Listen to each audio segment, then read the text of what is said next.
ఓం శ్రీ సాయిరామ్. భగవాన్ శ్రీ సత్యసాయి బాబా వారి నిత్య భజన అనే కార్యక్రమం ఎలా మొదలైందంటే 2008లో విజయనగరం భక్తులందరూ పత్యాత్ర రూపంలో సాయి భగవాన్ దర్శించుకోవడానికి పత్యాత్రకు బయలుదేరారు.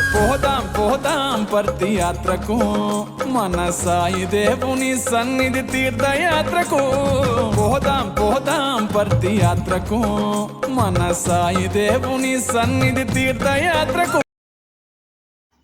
నాటకం అనంతరం స్వామి భజన ప్రారంభించు అని అన్నారు. వెంటనే కార్యకర్తను పిలిచి భజన ప్రారంభమైంది. చక్కగా భజన జరిగింది. అయితే ఆ పదాలు నా మదిలో అలాగే తిరుగుతున్నాయి. తిరిగి వచ్చేసాక స్వామి చెప్పిందే తరంపు అలా మదిలో తిరిగాయి. ఇంతలో కాలం గడుస్తున్నది.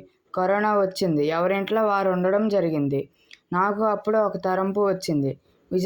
విజయనగరంలో ప్రముఖులైన గాయకులు, గాయనీమణులు చారి గారు, ఎం భాస్కర్రావు గారు, నారాయణరావు గారు, సిహెచ్ ప్రసాదరావు గారు, మహిళలు ప్రముఖ డాక్టర్ కమలాకర్ గారి సతీమణి వజ్రాల పూర్ణిమ గారు, ఎం భారతి గారు, సుజాతనగర్ వాస్తవ్యులు కళావతి గారు మరియు సావిత్రి గారు, బృందా గారు అందరూ కలిసి మొబైల్లో భజనలు పాడుకుందామని అనుకున్నాం.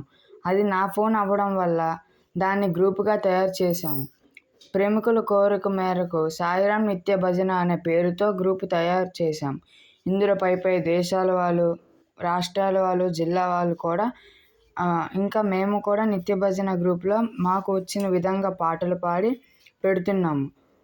వస్తున్న పాటలు విని నేర్చుకుంటూ అన్ని సభ్యులందరూ చేరుతిరి.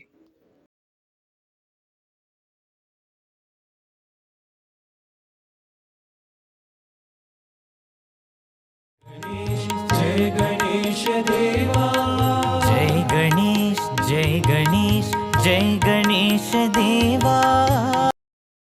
ప్రస్తుతానికి ఈ గ్రూప్లో 80 మంది సభ్యులు చేరుకున్నారు. ఇందులో పాటలు పాడి గ్రూప్లో పెడుతున్నారు.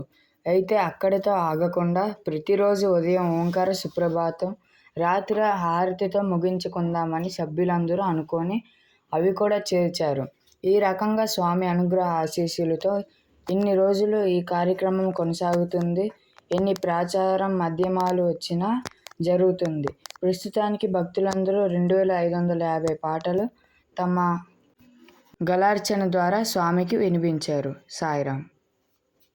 जया शंकरा भावगोचरा शिव चिदंबरा ओंकारा.